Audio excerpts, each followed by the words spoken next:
Assalamualaikum warahmatullahi wabarakatuh. Kita teruskan kajian agama, bahwa kali ini kita sudah memasuki bulan Ramadan. Oleh karena itu saya mengajak kepada kaum muslimin, muslimat, mukminin, mukminat, kesempatan yang berharga ini kita manfaatkan yang sebaik-baiknya untuk panen raya di bulan Ramadan. Kita lakukan ibadah sekuat tenaga, sekhusyuk mungkin, sekhidmah mungkin, seakan-akan kita di tahun yang akan datang tidak akan menangi bulan Ramadan.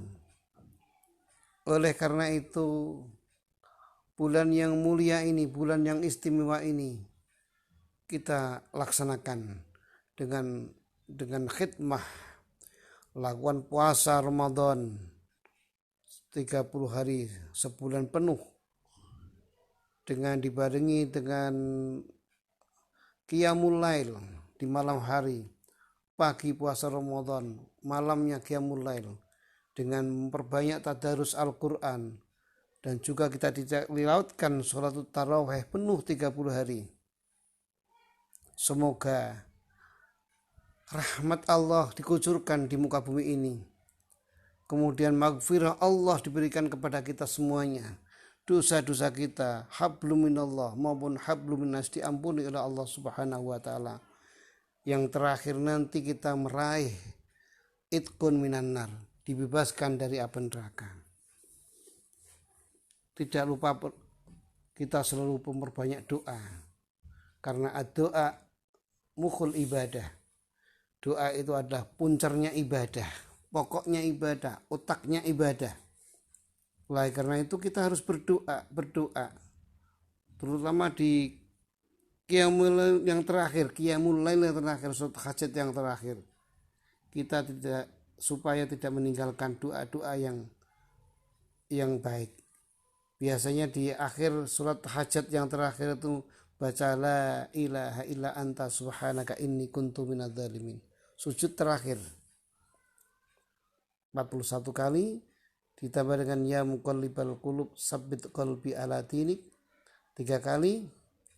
Kemudian Allah merzuqna taubatan nasuha qablal maut, berikanlah taubatan nasuha sebelum datang kematian 3 kali. Dan yang terakhir, Allah merzuqna husnul khotimah, ya Allah berikanlah kepada kami kematian yang husnul khotimah, itu juga 3 kali.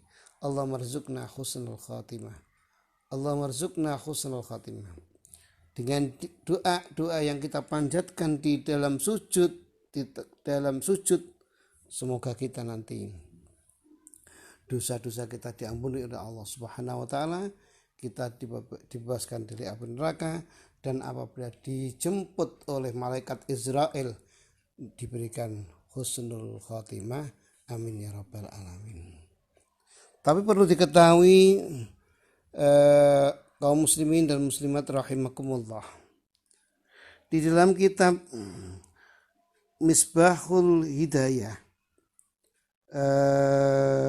li Syekh Ulwan Ali bin Atiyah Al-Hamawi Asy-Syafi'i Al-Syadzili, beliau mengatakan bahwa asbabu husnul khatimah iku al-istiqamah wa dawamud dzikri wa muwadzabu jawabil muadzin wa su'alul wasilah ay lahu sallallahu alaihi wasallam. Kata Asy-Syaikh Ulwan Ali bin Atiyah Asy-Syafi'i Asy-Syadzili ini, sebab-sebab husnul khatimah perlu diketahui. Al-istiqamah yang pertama, kita melakukan ibadah kepada Allah Subhanahu wa taala, melakukan kebaikan ini harus istiqomah, continue, ajek, ora dantek. Nah ini ya. Yang kedua, dawamul dzikri, terus berzikir kepada Allah. Zikir kalau orang awam zikir maca Allah, Allah, maca la ilaha illallah, maca Al-Qur'an, membaca tasbih, membaca sholawat kepada Rasulullah Shallallahu Alaihi Wasallam, maca istighfar, astagfirullahaladzim dan lain sebagainya. Bacaan-bacaan Al-Qur'an. Ini yang kedua. Tapi dawamu zikri. Nomor tiganya, supaya kita mati husnul khotimah, muadzabatu jawabil muadzin. Kalau ada muadzin mengumandangkan azan, walaupun kita bersibuk melakukan apa saja, kita berhenti untuk menjawab azan. Allahu Akbar, jawab Allahu Akbar, Allahu Akbar. Terus sampai selesai. Setelah azan kita jawab, baru kita melakukan aktivitas yang lain, terus bergegas melaksanakan sholat. Ini menjawab,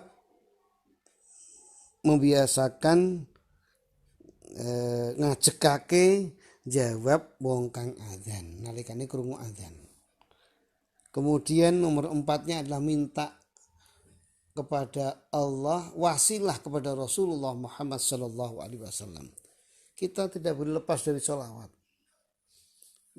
Tidak boleh lepas dari sholawat. Sholawat kepada kanjeng Nabi Muhammad Sallallahu Alaihi Wasallam. Nilainya luar biasa, wasilah itu kepada kanjeng Nabi. Allahumma sholli ala sayyidina Muhammad wa ala ali sayyidina Muhammad. Kemudian selanjutnya yaitu mulazamah ala sayyidil istighfar. Ngajekake maca sayyidul istighfar. Bose istighfar, bendera istighfar. Apa sayyidul istighfar itu? Yang tertera dalam hadis sahih, yaitu Allahumma anta rabbi la ilaha illa anta khalaqtani wa ana abduka wa ana ala ahdika wa wa'dika mastata'tu a'udzubika min syarri ma sana'tu abu'u laka bi nikmatika alayya wa abu'u bi dzambi faghfirli fa innahu la yaghfiru dzunuba illa anta. Jadi istighfar diambil yang paling besar sedikit, tapi tidak harus ini, banyak istighfar yang diajarkan oleh Rasulullah. Tapi ini yang sayyidul istighfar. Allahumma anta rabbi la ilaha illa anta khalaqtani wa ana abduka wa ana ala ahdika wa wa'dika mastata'tu a'udzubika min syarri ma sana'tu abu'u laka bi nikmatika alayya wa abu bi dzambi faghfirli fa innahu la yaghfiru dzunuba illa anta. Kemudian seterusnya, supaya kita bisa husnul khotimah, beliau mengatakan yaitu sholatus subhi wal asri fil jamaah dan lain sebagainya. Amalia-amalia yang baik, yang terpuji, baik berupa ucapan maupun perbuatan. Paling tidak sholat subuh dan asar berjamaah. Syukur, zuhur, asar, maghrib, isya, subuh berjamaah. Ini oleh Sahibu Misbahil Hidayah mengatakan sholatus subhi wal asr. Memang sholat subuh dan asar itu sholat yang paling sulit. Apalagi subuh, kalau kita lakukan secara berjamaah, luar biasa. Raqatal fajri khairun minad dunya wa ma fiha. 2 rakaat di sholat subuh itu lebih utama daripada dunia seisinya. Dan di situ juga ada doa Rasulullah Shallallahu Alaihi Wasallam. Ada doa para malaikat. Jadi doanya Rasulullah pada sholat subuh, Allahumma barik li ummati fi bukhuriyah. Ya Allah, berikanlah berkah kepada umatku di pagi hari, di pagi harinya. Fi bukhuriyah, pagi harinya umatku. Kemudian ada doa malaikat ketika malaikatul lail wa malaikatul nahar bertemu di waktu subuh ini, mendoakan kepada umat Rasulullah Muhammad sallallahu alaihi wasallam. Ini sebab-sebab menjadikan seseorang kaum muslimin muslimat kalau melakukan ini semuanya insya Allah kalau dijemput dikersake Allah sampun suwana ngarsane Allah didadangi kalian malaikat Israel, insya Allah husnul khotimah.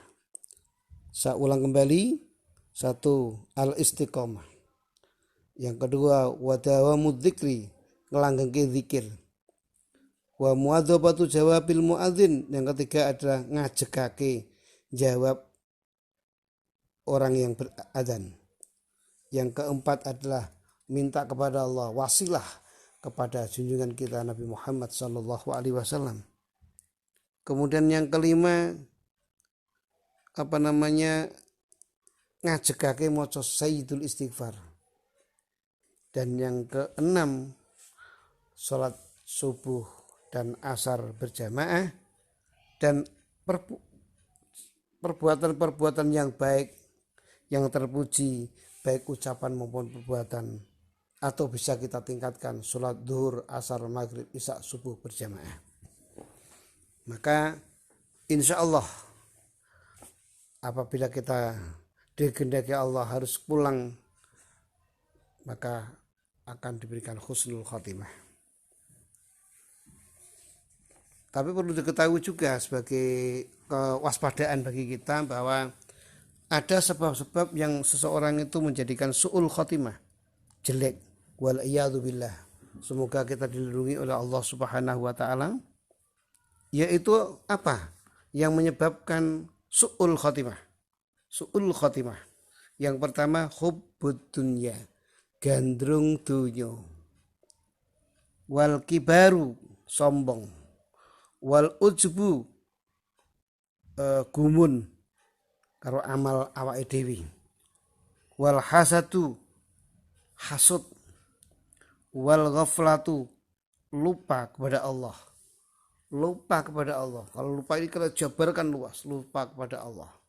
Tidak mau berzikir, sholat hatinya lalai. Kita percaya diri sendiri bahwa rezeki yang kita terima itu pemberian dari Allah, bukan karena kekuatan kita, bukan karena kemampuan kita, bukan karena kerjaan kita, tapi semuanya sudah dibagi oleh Allah Subhanahu wa taala. Itu lupa. Kemudian mukhalafatus sunnah al-ma'surah anhu sallallahu alaihi wasallam, yaitu tidak mengikuti sunnah Rasulullah sallallahu alaihi wasallam, selalu bertentangan, berbeda. Kemudian banyak sekali yang lain, termasuk perbuatan jelek yang perbuatan yang tidak terpuji, baik perbuatan maupun ucapan, ini juga kita jauhi. Kalau ini dilakukan maka kasihan, tanda-tanda su'ul khatimah. Wal iyadu billah. Kita mohon pertolongan kepada Allah, perlindungan kepada Allah, semoga kita dijauhkan dari itu semuanya, yaitu hubbud dunya wal kibaru wal ujubu wal hasadu, hasud, lupa, ya, dan lain sebagainya. Dan kita kembali kepada amaliyah yang tadi, yaitu asbabu husnul khatimah, sebab-sebab husnul khatimah, yaitu istiqomah, zikir yang berkelangsungan, membiasakan jawab orang yang azan, kemudian minta kepada Allah dengan wasilah kepada Rasulullah Shallallahu Alaihi Wasallam, membiasakan bacaan istighfar, sayyidul istighfar, dan sholat berjamaah. Pada intinya zaman akhir ini kita tidak lepas dari 3 hal. Yang pertama istighfar, yang kedua adalah sholawat kepada Rasulullah, jangan tinggalkan istighfar. Istighfar apa saja? Syukur bisa sayyidul istighfar. Syukur itu kita lakukan pada saat waktu sahur di malam hari itu, membaca istighfar sampai subuh. Kemudian sholawat kepada Rasulullah Shallallahu Alaihi Wasallam dan yang terakhir adalah kalimat la ilaha illallah. 3 hal inilah kita tidak boleh meninggalkan: istighfar, sholawat, dan la ilaha illallah, berzikir kepada Allah Subhanahu wa taala. Dengan harapan kita semua akan diberikan meninggal dengan husnul khotimah, kita, anak-anak kita, keluarga kita, dan masyarakat semua muslimat kalau bisa melakukan asbabu husnul khotimah. Saya kira itu, semoga ada manfaatnya. Sekali lagi kita semoga bisa melakukan hal-hal yang baik yang bisa menyebabkan kembali kepada Allah dengan husnul khotimah. Wallahul muwaffiq ila aqwamit thoriq. Wassalamualaikum warahmatullahi wabarakatuh.